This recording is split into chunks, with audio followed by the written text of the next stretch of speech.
Interesting you say that, Rajesh. But my question to you here is for infrastructure wise, is India ready? Because the roads have it's definitely gotten better in the last decade. But are we still ready? A lot of people are moving back to where they came from these bigger cities.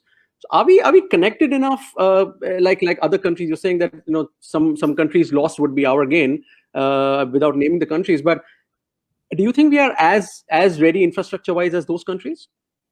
So what we don't have is the big opportunity to come. Our challenges. So like if we don't have great connectivity of roads, that is being done. If we don't have great telecommunication connectivity, that is being done. So what we didn't have is the opportunity. So the world classifies the world in three segments: the developed countries, the developing countries, and the underdeveloped countries. The developing countries are developing because of infrastructural investments. The developed countries have become stagnant and their growth ratio is very, very small because they don't have any infrastructure investments to be done anymore. So that is not a plus, that is a minus. Infrastructure investments in the economy gives money to the people, to the pockets of the people, to the bank accounts of the people, and to the hands of the people.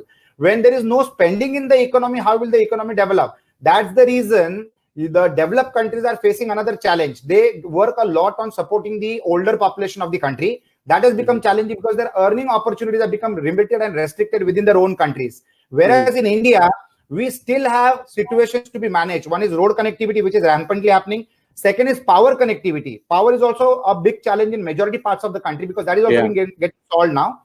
And water problems. So river networking, water connectivity. So we have got situations in the country where people die because there is no water. We have got places in the country where people die because there is too much of water and floods happen.